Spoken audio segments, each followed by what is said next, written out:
Yo, what's up, everybody?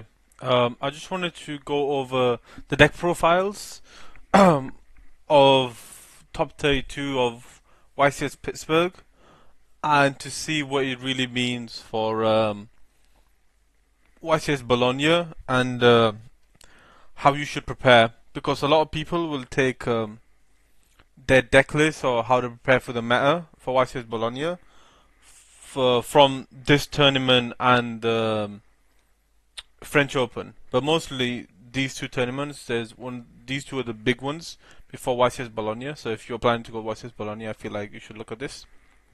So if you look here, representation is high on Dracotail, and I know a lot of people have said this. Like you will get a lot of YouTube videos about the representation and what people were playing, but I wanted to really check out why people were playing certain stuff. So if you look at the Dracotail deck, the winning Dracotail deck.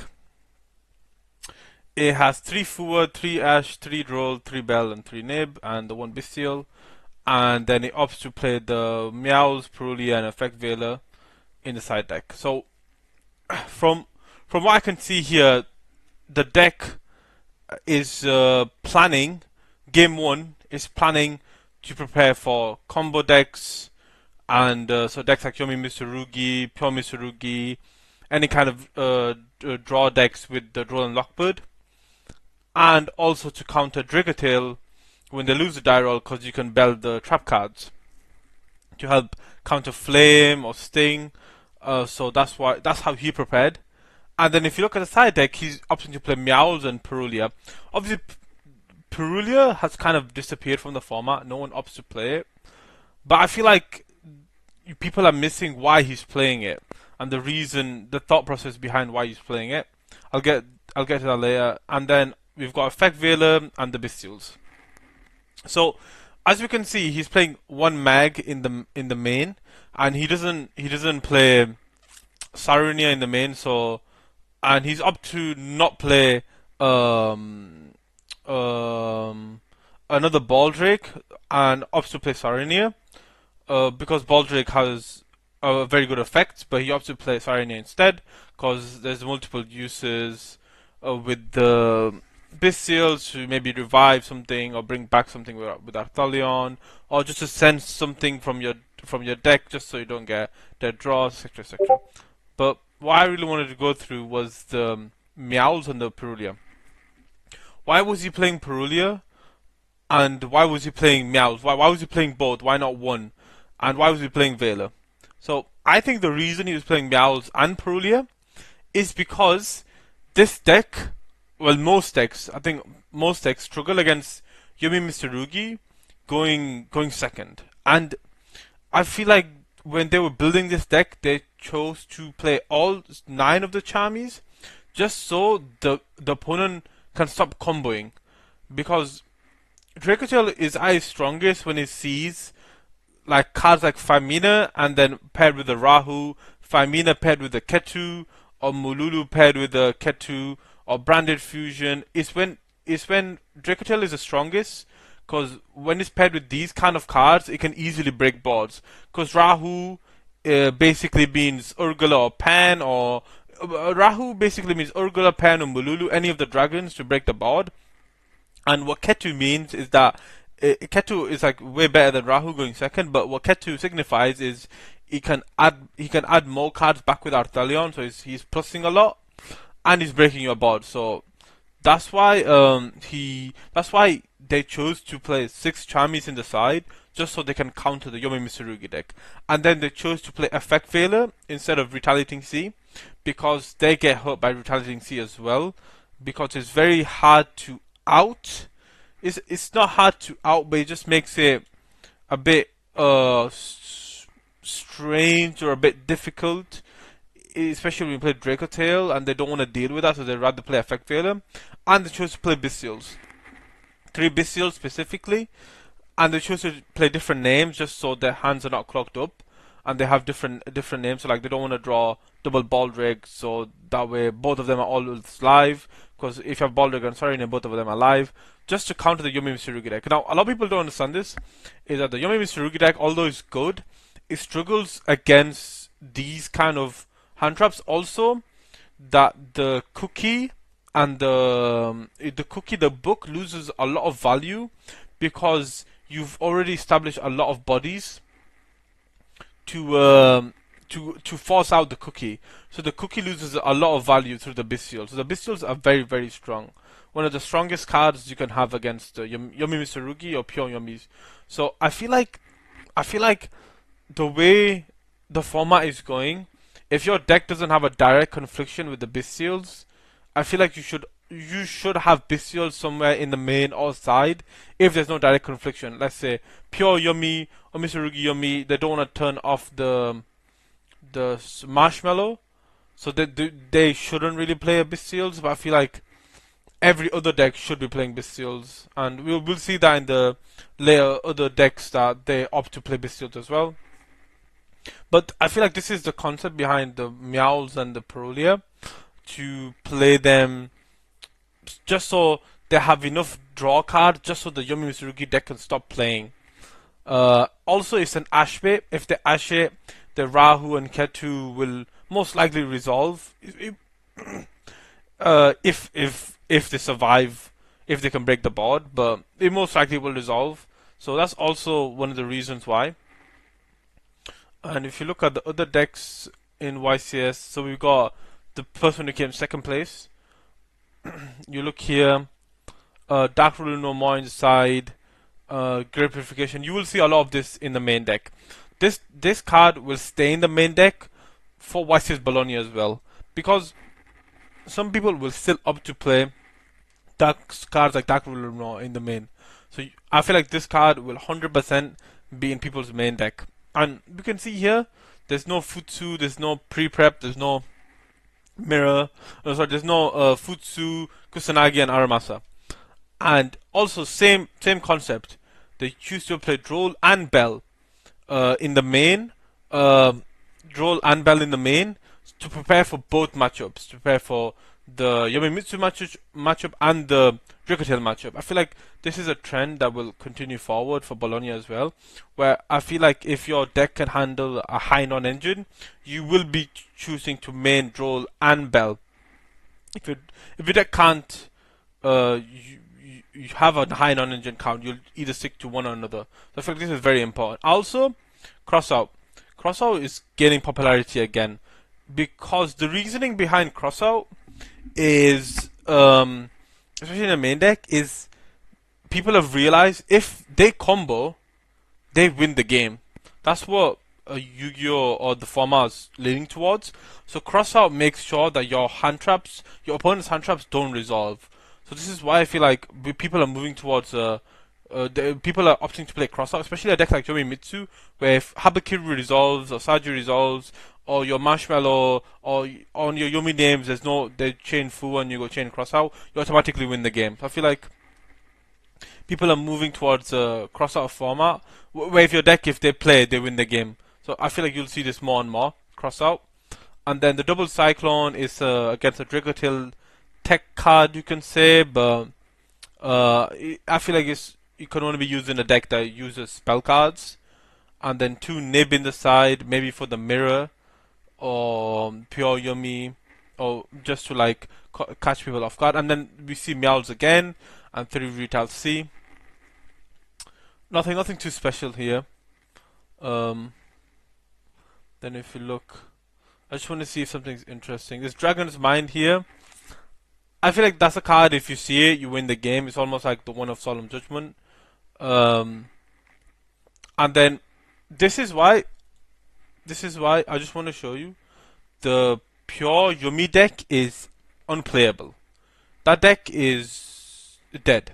The reason is this card, the Fallen of the Virtuous. This card says like send Fallen of the Albaz from your extra deck to the grave. So it plays around Herald, because Herald only says deck and hand. So it plays around the Herald and it forces out the Herald. So it makes the matchup quite favorable now. So that's why pure Yomi is really struggling. And you'll see here there is no pure Yomi. If you're planning to play pure Yomi for the Bologna, you shouldn't take it, because you will get destroyed by this card. Absolutely destroyed. They this card also like beats like if you pass on a half board with Snatchy, you make a Snatchy and pass this card, they can go draw phase, pop the Snatchy, your end board is gone. This card is too strong.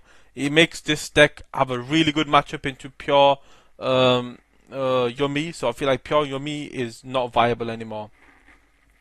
Then he's playing Lancia for Malice to like maybe he just had a bad matchup or they just play to opt to play to to Lancia. And then if you see here again, so this guy's playing one fall on the Virtuous. I feel like playing 2 is correct because you don't want to clog up your hands with too many spells because this card is very good. But he's also playing Veiler. So like I said, if you're playing Dracotail, I feel like you should play Veiler over Retalcy, just so you have it doesn't conflict with your own engine. And then he's playing 3 draw in the side. Like I said, this person he opts to play more engine, so he has draw in the side. But I feel like going forward, you will see a combination of Droll and Bell in the main. And then he plays 2 Cartesia. The reason you play 2 Cartesia is because when you side out and you want to go first, you want to play the game. And sometimes Dracotail does break.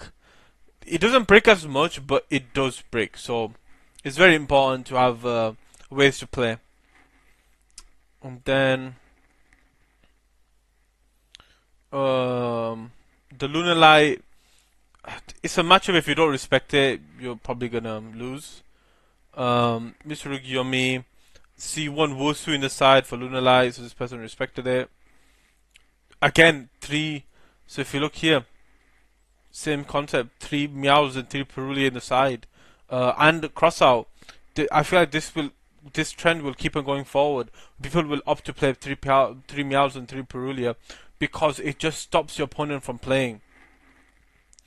And Lucas Sacco, this is his list. He preferred not to play 3 Bell in the main, and you have to play Dark Ruler no more. Droplet. Because Droplet kind of acts like Bell for Horn and Flame, but it doesn't activate for Sting. But you choose to play Droplet over Bell just so you could probably have more coverage against other games. That's the only reasoning I can see why he played that. And yeah, Crossout. I feel like Crossout is something a card people should consider for Bologna. And then more Dracotail. See 3 Veilers again in his deck list right here. Malice.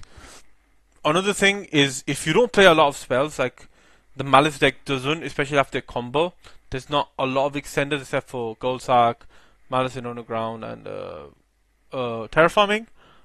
The deck can play anti-spell, and the decks that don't need spells should be playing anti-spell. More Malice, Yomi. This is Yomi Sulfur Cord, and I feel like there's another one. Yep, Yomi Sulfur Cord. If you look at the top 32, there is no pure Yomi.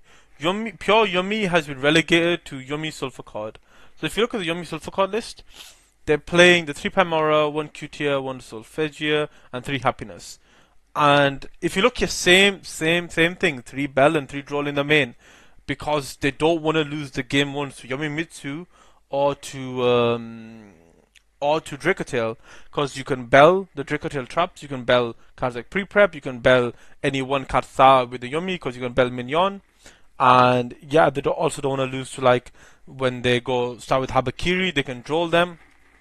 So I feel like going into YCS Bologna, you'll see a lot of trends of people playing Bell and Droll in the main, if your deck could handle it. And then I think Meltronis is just for the mirror match, or like not the mirror match, but if they play Yomi cards, then Meltronis them is full combo. And then 3 Impum, like I said, 3 Impum again. I feel like this card is basically like Effect Veiler, but it's for Artelion, and they want to hit Artelion, because the Dracotail matchup is quite hard. and they just want to hit Arthelion. I feel like people should start preparing for Dracotail even more. I wouldn't even be surprised if people start pulling 3 Imperm and 3 Vitality in the side for Arthelion, because that card is a big problem. Also, hitting that card it stops a lot of the grind game of Dracotail. And then the other silver card Yomi deck, again 3 draw, and you have to play 2 Bell and 2 Nib. He wants to make a concession and another Crossout, which makes sense because if he's playing Crossout, you can also con Nibiru, and if we look and Imperm, So if you see here more Crossouts, I feel like this trend will go forward with the draw, Bell, and the Crossout for sure. He's up to playing Gravekeeper's Inscription, Anti-Spell. I don't really agree with Anti-Spell in this deck, especially since you have a lot of spells. Because let's say if you break or you get forward, a lot of the spells. It's weird. It's weird. I also don't like the third. Like if you're playing Imperm, I don't agree with this. I feel like there could be a better card that you could put in going first. But yeah, look here, double Veiler. So if you look here, this opponent opted to not play Retail C because the branded fusion actually beats Retaliating C. So maybe he saw this and he's like, okay, let me play Veilers and Imperms instead. And then we've got mostly just Dracotail, 1 Sky Striker, also on Lancia. I think we saw this person on stream. Pure Mitsu with the Water Barrier statue. I feel like this deck is dead. It just can't keep up. 1 VS K9. This deck is a very good pick, in my opinion. Very strong. It's very strong. It's very strong into people's non-engine of the format, 100%. And then just more Dracotail. See again 3. If you look at this deck and this deck,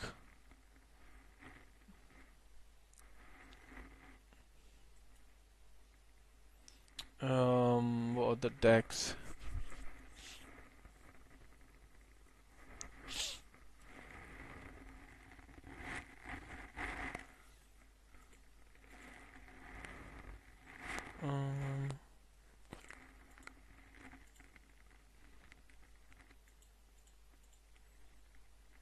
So if you look at this deck again, 3 draw, 2 Bell in the main. I think it's very important. And look, preparing for the mirror match, putting Effect Veil in the side. I feel like this is a better pick than Retaliating C for the mirror match, especially because Retaliating C hurts you yourself as well. And then look, double draw, 1 Bell, kind of strange, but maybe. But see, he's playing double Meows, double Perulia, and Prosperity. So you can see clearly here, he recognizes that Dracotail has an inherent bricking problem because you wouldn't play Pot of Prosperity unless your deck bricks. So this is the issue with the deck. Sometimes the deck just passes with 1 Imperm. It's very important to note these things about these decks. Look at this deck, double Droll, triple Bell, and then the Quackamadrig again, triple Meow, double Perulia. I think it's very important to understand these trends and then to configure your deck in a way going forward. But yeah, I think that's pretty much everything. There was one Gemini, going second. If it's your day, you'll probably win. There's some Malice, Lunalight, but it's mostly Dracotail. I think we are in a Dracotail format, and Dracotail is very, very favored into this deck because it bricks less. It has very less awkward hands. The only way you could lose is to lose yourself because Dracotail is a very hard deck to do, especially game 2 and 3 where your technical play has to be really good. Once you get to the grind game, especially in the mirror match. So I feel like if you plan to play this deck, you should really test out the mirror match and see how good you are. But yeah, that's everything, and I hope you guys liked it. Thank you very much. Let me know what you guys think. Peace.